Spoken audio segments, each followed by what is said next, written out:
આપણે પેન્શનના મહત્વના પ્રકારોની ચર્ચા કરશું। સૌથી પહેલાં આપણે પેન્શનને સમજી લઈએ કે પેન્શન શું છે। તો પેન્શન એ રાઇટ ઓફ એમ્પ્લોઈઝ, કર્મચારીનો હક છે, અધિકાર છે। પેન્શન કોઈ દયા નથી। પેન્શન જ્યારે કોઈ કર્મચારી નિવૃત્ત થાય છે ત્યારે તેને મળતો એક હક છે અને તેનો અધિકાર છે। પેન્શન અટકાવી શકાય નહીં। કોઈ પણ કર્મચારી સામે કાર્યવાહી ચાલતી હોય તો પણ કામચલાઉ પેન્શન આપવું પડે છે। હવે આપણે પેન્શનના પ્રકારો, મહત્વના પ્રકારો પૈકી એક મહત્વનો પ્રકાર એટલે કે વય નિવૃત્તિ પેન્શનની વાત કરશું।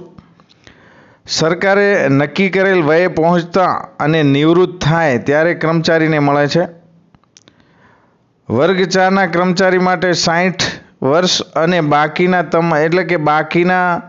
વર્ગ 3ના તમામ કર્મચારીઓ માટે 58 વર્ષ એ વય નિવૃત્તિની એમની ઉંમર છે।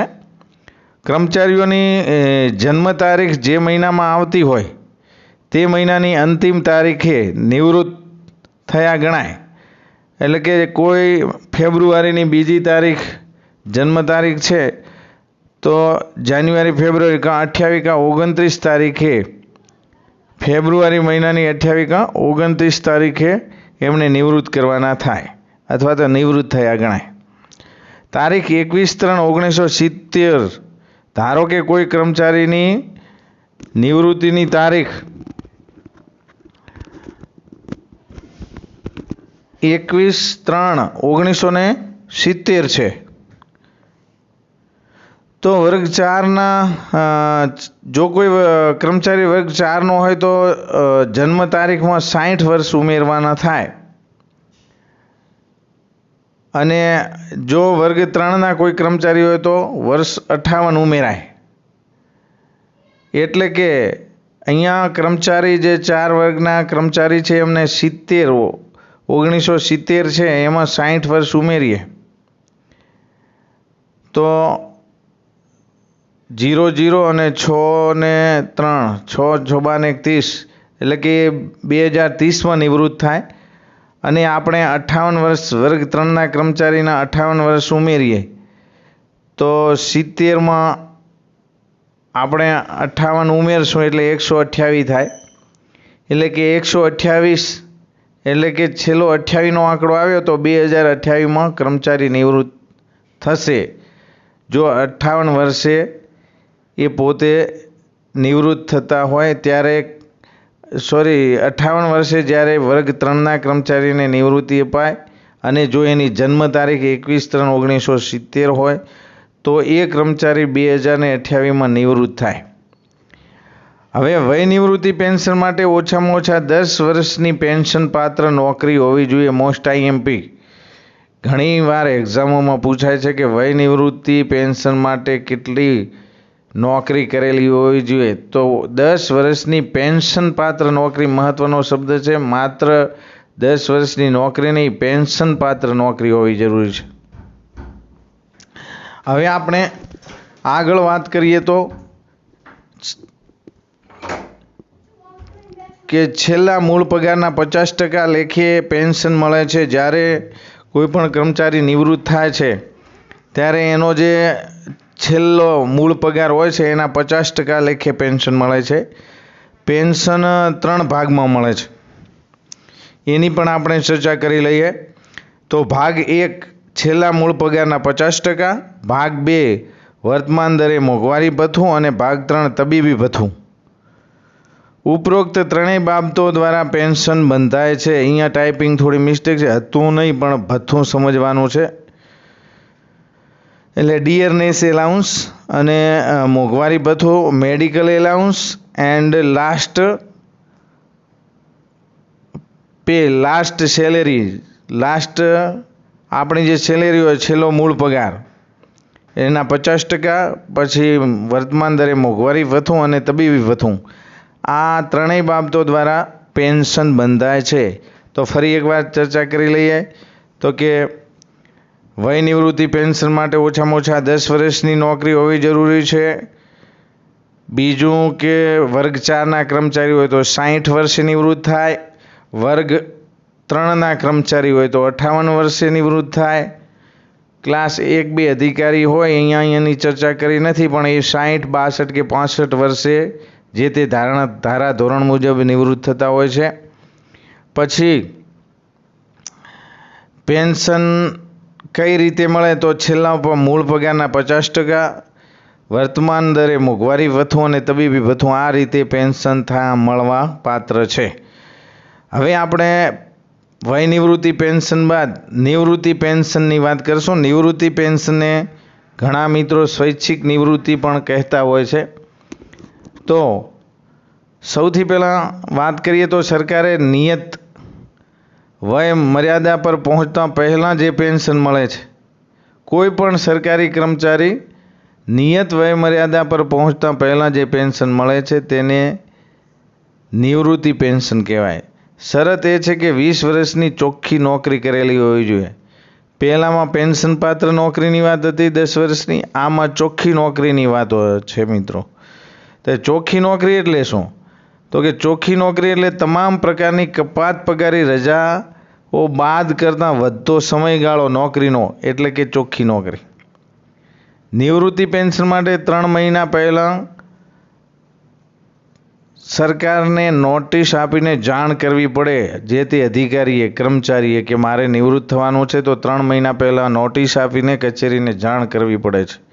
નોંધ: 3 મહિનાની અંદર કર્મચારી ધારે તો નોટિસ પાછી લઈ શકે છે અને ના પણ પાડી શકે કે હવે મારે નિવૃત્તિ લેવાની કોઈ જરૂર નથી. સ્વૈચ્છિક નિવૃત્તિ મંજૂર કરવી ફરજિયાત પણ નથી.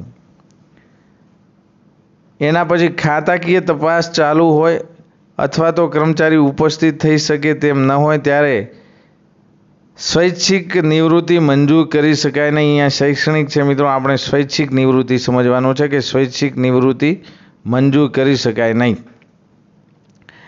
તો અહીંયા મહત્વની વાત, પહેલામાં 10 વર્ષ હતું નિવૃત્તિ એટલે વય નિવૃત્તિમાં 10 વર્ષની પેન્શન પાત્ર નોકરી, આમાં 20 વર્ષની ચોખ્ખી નોકરી, એટલે બધી તમામ પ્રકારની કપાત રજાઓ બાદ કરતાં જે 20 વર્ષની ચોખ્ખી નોકરી થાય ત્યારે વય નિવૃત્તિ મળે છે. વય નિવૃત્તિ માટે 3 વર્ષ અગાઉ 3 માસ પહેલાં સરકારને નોટિસ આપીને જાણ કરવી પડે છે. સ્વૈચ્છિક નિવૃત્તિ મંજૂર કરવી ફરજિયાત નથી, નકારી પણ શકાય છે. અને કોઈ ખાતાકીય તપાસ ચાલુ હોય કે કર્મચારી ઉપસ્થિત ન થઈ શકે તેમ હોય ત્યારે સ્વૈચ્છિક નિવૃત્તિ મંજૂર કરી શકાય નહીં. હવે આપણે આગળ વાત કરીએ તો કુટુંબ પેન્શન યોજના, એટલે કે કુટુંબ પેન્શન યોજના કઈ રીતની હોય છે, શું છે એની વાત કરીએ તો કોને મળે તો એવા કર્મચારીને મળે કે ચાલુ નોકરી દરમિયાન અથવા તો નિવૃત્તિ બાદ. 2 શરત યાદ રાખજો: ચાલુ નોકરીએ એટલે કે નોકરી દરમિયાન અવસાન થાય અથવા તો નિવૃત્તિ લીધા બાદ અવસાન થાય પામનાર કર્મચારીને કુટુંબ પેન્શન તેમના પરિવારને મળે છે. કર્મચારીના અવસાન બાદ પરિવારને મળતું પેન્શન એટલે કુટુંબ પેન્શન. કુટુંબ પેન્શનની પાત્રતા જોઈએ તો 1 દિવસની નોકરી કે હાજર રિપોર્ટ આપેલ હોય તો પણ કુટુંબ પેન્શન મળવા પાત્ર છે. એના પછી આપણે આગળ જોઈએ તો ચૂકવણીનો ક્રમ. તો સૌથી પહેલાં જીવનસાથીને પ્રથમ ક્રમે મળે, એટલે કે પતિ હોય તો પતિનું અવસાન થયું હોય તો પત્નીને મળે, પત્ની નોકરી કરતી હોય તો પતિને મળે, એટલે કે જીવનસાથીને મંજૂર થાય. બીજા નંબરે પેન્શન સિવાયના તમામ લાભ જેના નામે નોમિનેશન પેન્શન ફોર્મ ભર્યું હોય તો નોમિનેશન ફોર્મમાં જેનું નામ લખ્યું હોય તેને મળે.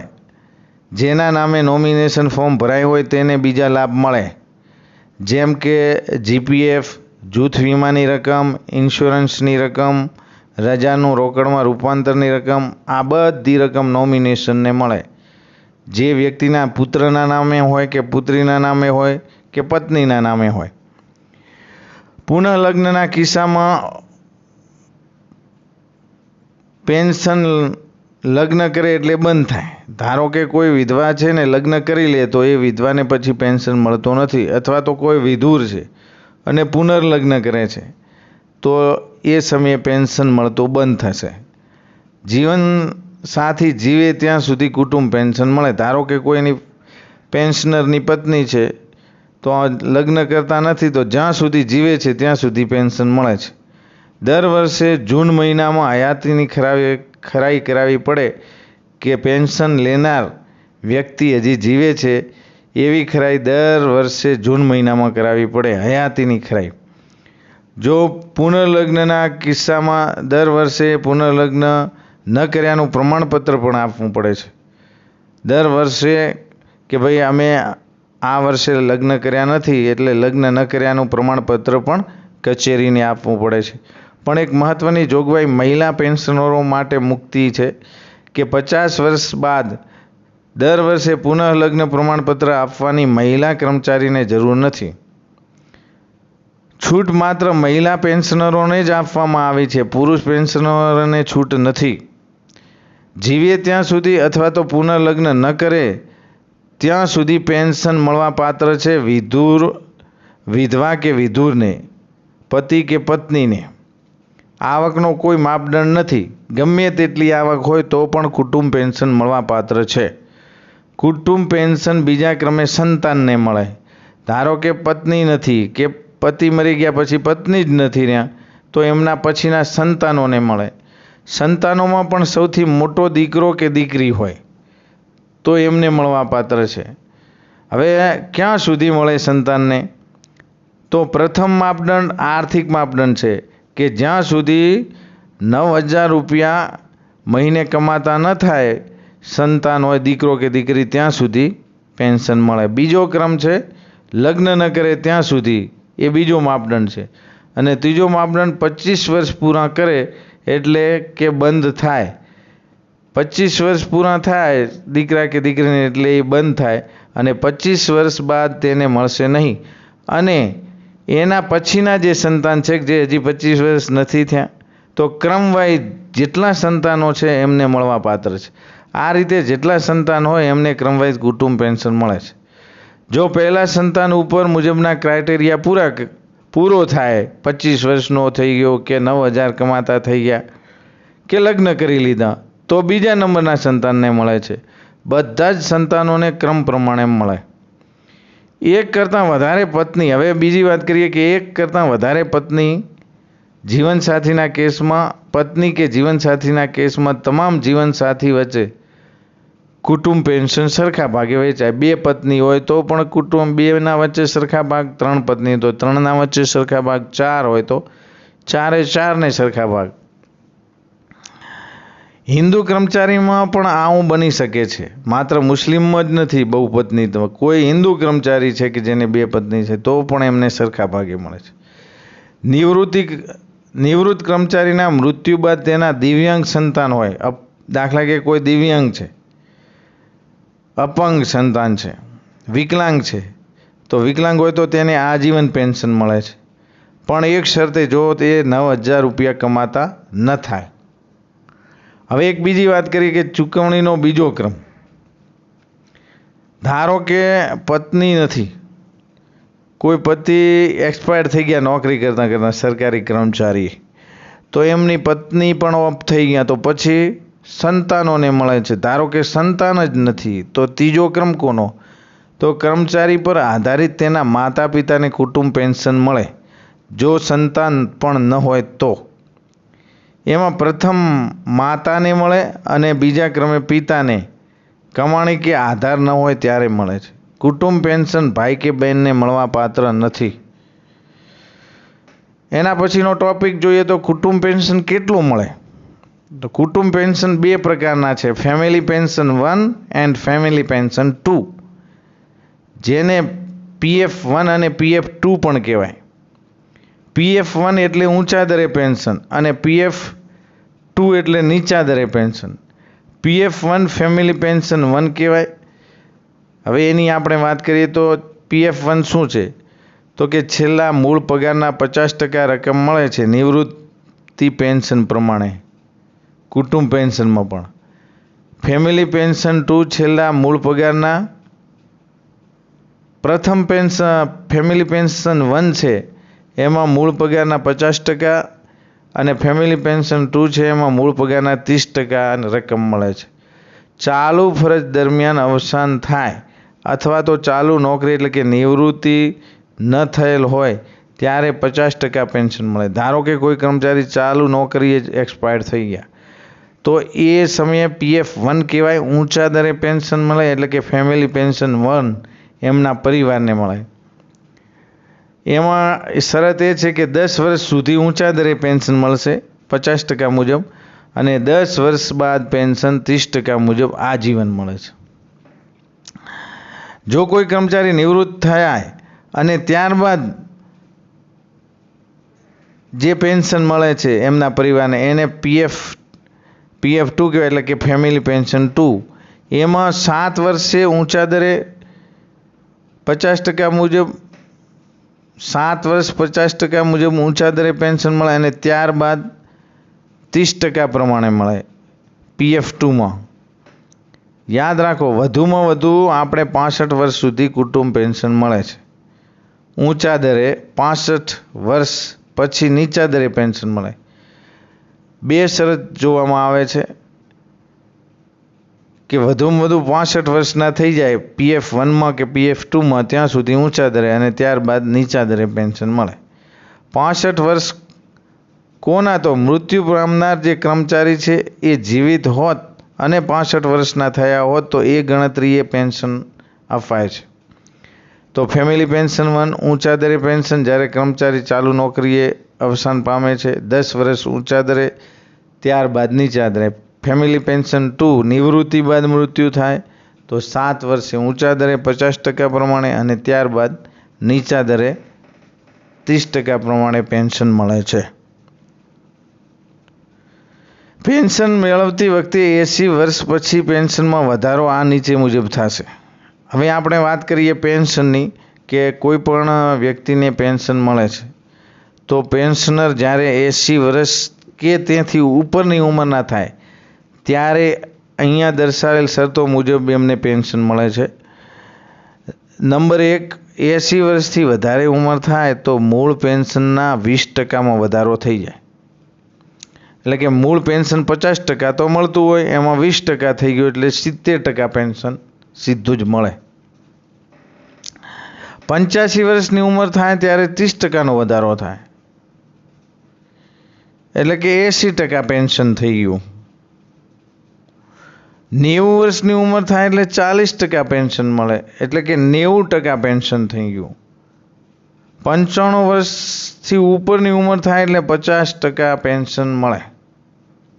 50% પેન્શનમાં વધારો થાય અને પેન્શન મેળવતી વ્યક્તિ 100 વર્ષની થાય ત્યારે 100% પેન્શન મળે. એટલે જેટલું પેન્શન 50% મળતું હતું ને બીજા 50% એટલે પૂરેપૂરો પગાર મળે. અને આવું પેન્શન લેનાર વ્યક્તિને શતાયુ પેન્શનર કહેવાય છે. એટલે કોઈ પણ વ્યક્તિ પેન્શન મેળવી રહ્યું છે અને 80 વર્ષ થાય છે તો પેન્શનમાં 20% વધારો થાય છે. 85 વર્ષની વ્યક્તિ થાય તો 30% વધારો થાય. 95 વર્ષની વ્યક્તિ થાય 90 વર્ષની વ્યક્તિ થાય ત્યારે 40% પેન્શનમાં વધારો થાય અને 95 વર્ષની થાય ત્યારે 50% પેન્શનમાં વધારો થાય. પણ જ્યારે વ્યક્તિ 100 વર્ષે પહોંચી જાય છે તો જે પેન્શન મળતું તો એમાં 50% એટલે પૂરા 100% પગાર મળે છે પેન્શન તરીકે. તો 80 વર્ષે 20%, 85 વર્ષે 30%, 90 વર્ષે 40%, 95 વર્ષે 50% અને 100 વર્ષે 100%. અને આવું પેન્શન મેળવનાર વ્યક્તિને શતાયુ પેન્શનર કહેવામાં આવે છે. Thank you. આભાર મિત્રો. કોઈ ભૂલચૂક હોય તો માફ કરશો.